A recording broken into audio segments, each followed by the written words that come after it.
গীতাস ক্যানভাসের নতুন পর্বে তোমাদের সব বাইকে স্বাগত জানাই।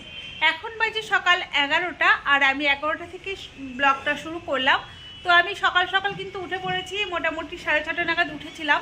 সকাল সকাল উঠে তারপর তোমার ঘরবাড়ি আগে ঝাড় দিয়ে চা খাওয়ার পর্বটা কমপ্লিট করে ঘরবাড়ি মুছে সকালের খাবার দাবার কমপ্লিট করে ফেলেছি। সকালবেলা রুটি আর তরকারি করেছিলাম, মানে আলুর তরকারি আর রুটি করেছিলাম। তো খাওয়া দাওয়া করে সেগুলো মাজা ঘষা করে তারপর গ্যাস মুছে কড়াই টড়াই মেজে রান্নার জোগাড় সবটা করে স্নান করে এসে ঠাকুর ঘরে গেছিলাম। ঠাকুরঘর থেকে সমস্তটাই কমপ্লিট করে এসে এই যে এখন ব্লগটা শুরু করলাম। আর আজ কি রান্না করছি না করছি, কিভাবে রান্না করছি সবটাই তোমাদের সাথে শেয়ার করব। তোমরা ব্লগটা দেখতে থাকো, আশা করি তোমাদের খুব ভালো লাগবে। তাহলে চলো আমি কি রান্না করেছি, মানে কি রান্নার জোগাড় করেছি সেটা তোমাদেরকে দেখিয়ে দিই। এই দেখো, আমি প্রথমেই চাল ধুয়ে তারপর হাঁড়ির মধ্যে দিয়ে রেখেছি, কিছুটা জলও দিয়ে রেখেছি, আর এর মধ্যে পেঁপে আর মিষ্টি কুমড়ো সেদ্ধ দিয়ে রেখেছি, মানে ওটা সেদ্ধ হবে। আর এখানে দেখো আমি টমেটো বানিয়ে রেখেছি, টমেটোর চাটনি হবে। আর এখানে দেখো মিষ্টি কুমড়ো বানিয়ে রেখেছি আর আলু বানিয়ে রেখেছি, এটা দিয়ে আজকে মাছের ঝোল বানাবো। আর এই মিষ্টি কুমড়ো আর আলু দিয়ে মাছের ঝোল খেতে কিন্তু এই গরমের সময়তে খুব ভালো লাগে, মানে গরম তো এখন ধরো পড়তে শুরুই করে দিয়েছে, তো খেতে কিন্তু দারুণ লাগে। আর এর মধ্যে যে মশলাটা দেবো দেখো সেটাও আমি এখানে রেডি করে রেখেছি, আদা আর কাঁচা লঙ্কাটা দিয়ে রেখেছি, এর মধ্যে একটু তেজপাতা আর গোটা জিরে দিয়ে আমি বেটে নেব। আর পুরো রান্নাটা আমি কিভাবে করছি তোমাদের সাথে শেয়ার করার চেষ্টা করব, চলো। এখানে দেখো মাছের তেলের মধ্যে আমি নুন আর হলুদ মাখিয়ে রেখেছি, মাছের তেল নিয়ে এসেছিল তো। আর এখানে দেখো মাছটাকেও নুন হলুদ মাখিয়ে রেডি করে রেখে গেছি, মানে পুরো রান্নার জোগাড়টাই আমি কমপ্লিট করে রেখে গেছি। তো এখন আমি রান্নাটা শুরু করে দেবো। গ্যাসটা তো মুছেছিলাম, এখন ঝিকগুলো শুকিয়ে গেছে, বসিয়ে দিচ্ছি আর রান্নাটাও আমি শুরু করে দেবো। কেননা সিদ্ধার্থর বাবা তো ধরো 1:30টার মধ্যে ভাত খায়, সেই জন্য আমাকে রান্নাটা তাড়াতাড়ি করতে হয়। দেখো এখানে আমি মাছগুলোকে এরকম বেশ লালচে করে ভেজে রেখেছি, আর এখানে মশলাটাকে রেডি করে রেখেছি, এর মধ্যে একটুখানি কাশ্মীরি লঙ্কার গুঁড়ো দিয়ে রেখেছি। এখন দেখো এদিকে ভাতটা তো ফুটছে, আর ভাতের উপরে আমি একটা দেখো সসপ্যানের মধ্যে জল গরম হতে বসিয়েছি, যেটা আমি মাছের ঝোলে দেবো। আর তার উপরে একটা বাটির মধ্যে আমি একটু তেঁতুল ভিজিয়ে রেখেছি যাতে গরম হয়ে যায়, এটা আমি আর কি চাটনির মধ্যে দেবো। চাটনির মধ্যে তেঁতুল দিলে কিন্তু খুব ভালো লাগে। তো দেখো একই সাথে দুটো কাজ হয়ে যাবে, কিন্তু এরকম ভাবে তোমরা করো, দেখো গ্যাসটা কিন্তু অনেকটাই বেঁচে যাবে। আর আমি এখন গ্যাসের ফ্লেমটা বন্ধ করে দেবো, মানে ভাতটা যেহেতু ফুটে গেছে তো আমি বন্ধ করে রেখে দেবো, তারপর 5 মিনিট পর আবার গ্যাসটাকে জ্বালিয়ে দেবো। এটাকে এভাবে ঢাকা থাক। আর দেখো গ্যাসটাকে বন্ধ করে দিচ্ছি। এদিকে আমি তেজপাতা আর 5 ফোড়ন দিয়ে এই যে আলুগুলোকে ভাজতে দিয়েছিলাম, আলুগুলো দেখো বেশ সুন্দর একটু লালচে করে ভাজা হয়ে গেছে। মিষ্টি কুমড়ো কিন্তু প্রথমে দেওয়া যাবে না, মিষ্টি কুমড়ো দিলে তো গলে যাবে মিষ্টি কুমড়োগুলো। আর এই রান্নাতে মিষ্টি কুমড়োটা একটু কাঁচা দেখে ব্যবহার করবে, তাহলে কিন্তু খেতে ভালো লাগবে। আলু তো ভাজা হয়ে গেছে, এখন এর মধ্যে আমি দেখো মিষ্টি কুমড়োগুলোকেও দিয়ে দিচ্ছি।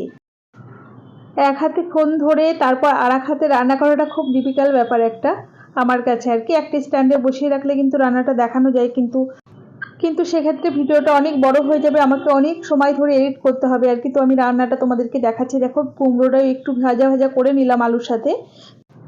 দেখো আলু আর মিষ্টি কুমড়ো কিন্তু বেশ সুন্দর ভাজা হয়ে গেছে। এখন এর মধ্যে লবণ হলুদ গুঁড়ো, আগে থেকে যে মশলাটা আমরা বেটে রেখেছিলাম সেই মশলাটার সাথে অল্প পরিমাণে একটু টমেটো কুচি দিয়ে খুব ভালোভাবে কষিয়ে নেব। দেখো রান্নাটা না যত ভালোভাবে কষিয়ে নিতে পারবে রান্নার স্বাদ কিন্তু ঠিক ততটাই ভালো আসবে। দেখো খুব ভালোভাবে নাড়াচাড়া করে নিয়ে গ্যাসের ফ্লেমটা একটু কমিয়ে রেখে ঢাকা দিয়ে মোটামুটি 4-5 মিনিট রান্না করে নেব, এতে রান্নার স্বাদটা খুব ভালো আসে। দেখো খুব সুন্দর কিন্তু কষিয়ে নেওয়া হয়ে গেছে, আর দেখতে কিন্তু ভারী সুন্দর লাগছে।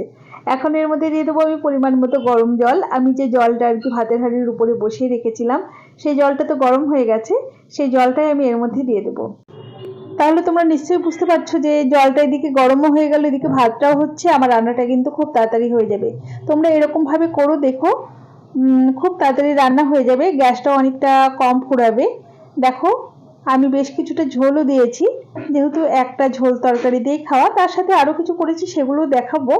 তো এটাই যেহেতু মেন তরকারি, তো আমি এরকম একটু ঝোল দিলাম, আর যেহেতু মাছগুলো এর মধ্যে যাবে তো এইটুকু ঝোল তো ধরো লাগবেই। তো এদিকে ঝোলটা ফুটতে থাক, আর এদিকে আমি ভাতটা এবার চেক করে নিচ্ছি। আর গ্যাসটাকে আমি এখন দেখো জ্বালিয়ে দিয়েছি, কিন্তু গ্যাসের ফ্লেমটা একদম লোতে করে দিলাম, এতে করে কিন্তু ভাতটা খুব তাড়াতাড়ি হয়ে যাবে। তেঁতুলটাও দেখো গরম হয়ে গেছে, ওটা ঠান্ডা হয়ে গেলে ওটাকে পাল্পটা বের করে নেব। এদিকে দেখো আলু আর মিষ্টি কুমড়ো সেদ্ধ হয়ে গেছে। এখন এর মধ্যে ভেজে রাখা মাছগুলোকেও দিয়ে দেবো। মাছগুলো দিয়ে মোটামুটি নাড়াচাড়া করে 5 মিনিট ঢাকা দিয়ে রান্না করে নেব। 5 মিনিট পরেই আমি দেখো হাফ চা চামচ পরিমাণ ভাজা মশলা দিয়ে দিচ্ছি। এর মধ্যে রয়েছে জিরে, ধনে, শুকনো লঙ্কা, গোলমরিচ আর গোটা গরম মশলা। সেটা দিয়ে দেখো নাড়াচাড়া করে এখন আমি মাছের ঝোলটাকে নামিয়ে নিচ্ছি। দেখতে কিন্তু খুব সুন্দর হয়েছে, আর দেখতে যতটা ভালো হয়েছে খেতে কিন্তু তার চেয়েও ভালো হয়েছিল। তো দেখো মাছের ঝোল হয়ে গেল। আর কি কি রান্না করেছি আমি তোমাদেরকে সেটাও দেখিয়ে দেবো, চলো। মাছের ঝোলটা তো নামিয়ে দিয়েছি, যাই হোক, আর তারপর চাটনিটা বসিয়ে দিয়েছি। দেখো চাটনিও রান্না হয়ে গেছে আর আমার পুরো রান্না কমপ্লিট। তো চলো কি কি রান্না করেছি তোমাদেরকে দেখিয়ে দিই। তো প্রথমে তো এখানে গরম গরম ভাত, এর মধ্যে তো সেদ্ধ আছে সেটা বের করতে হবে। আর এখানে দেখো, এখানে সকালের দিকে আমি না ছোট মাছ মানে মৌরলা মাছ আর আলু দিয়ে একটু চচ্চড়ি করে রেখে দিয়েছিলাম আগেই, সেটা তোমাদেরকে আর দেখাইনি। তো এখানে রয়েছে ওই চচ্চড়ি। আর এখানে দেখো মাছের তেলটাকে একটু কালো জিরে কাঁচা লঙ্কা দিয়ে ভেজে রেখেছি। আর এখানে তো মাছের ঝোলটা তোমাদেরকে আগেই দেখিয়ে দিয়েছি, আরো একবার দেখিয়ে দিলাম। আর এখানে তো সব শেষে রয়েছে চাটনি, চাটনিটাও তোমাদেরকে দেখিয়ে দিলাম। দেখো দুপুরের খাওয়া দাওয়া কমপ্লিট করার পর এই দেখো আমি ডাবের শ্বাস নিয়ে বসে পড়েছি। আমার বর রস খেয়ে দেখো ছোবাটা আমাকে দিয়ে গেছে, তো ছোবাটাই খাচ্ছি, কি করবো বলো। আর আমার পিছনে দেখতে পাচ্ছ দিভাই ওদিকে বসে আছে। আর ওপাশটা এখনো ঠিকঠাক দেখা যাচ্ছে না। দেখো ওই যে বস্তার মধ্যে প্রচুর মাল আছে, তো দোকানের মাল এসেছে, তো ওগুলো ওখানেই রাখা আছে, আস্তে আস্তে দোকানে নিয়ে যাবে। আর এদিকে দেখো এই শ্বাসটা খেতে আমার খুব ভালো লাগে। তোমাদের কাদের কাদের এই শ্বাসটা খেতে ভালো লাগে আমাকে অবশ্যই কমেন্ট করে জানিও। আমার কিন্তু খেতে বেশ ভালো লাগে। ওদিকে কিন্তু দেখো দিভাইরাও মানে ডাবের শ্বাস খেয়েছে, ওই দিকটা দেখো রাখা রয়েছে, তো ওদেরকেও দিয়েছি। তো আমার কিন্তু খুব ভালো লাগে এই শ্বাসটা খেতে। এর আগের ব্লগে তো দেখেছো দিভাইয়ের বিবাহ বার্ষিকী ছিল, কিন্তু আমি তো দিভাইকে কিছু গিফট দিইনি এখনো, আর কি আনতে যেতেই পারিনি। তো যখন গিফট আনতে যাব তোমাদেরকে অবশ্যই দেখাবো, সেটা অবশ্যই শেয়ার করব। আর কিছু তো কিছু দিতেই হবে, দেখো দিভাইয়ের বিবাহ বার্ষিকী বলে কথা। দেখো আমার যেমন সামর্থ্য, সেই সামর্থ্য বুঝে নিশ্চয়ই একটা গিফট দেব, আর সেটা নিশ্চয়ই তোমাদের সাথে শেয়ার করব। আমি তো ব্লগটা ঠিকঠাক ভাবে বানাতে পারছি না। দেখো এখন বাবুকে বললাম একটু ধরে দে ফোনটা, সেই জন্য ও একটু করে দিচ্ছে। তো একা একা ব্লগ করাটা খুবই কঠিন ব্যাপার হয়ে যায় আর কি। তো আজকের ব্লগটা না আর বাড়াচ্ছি না, এখানেই শেষ করছি। ততক্ষণ পর্যন্ত তোমরা প্রত্যেকে ভালো থেকো আর সুস্থ থেকো।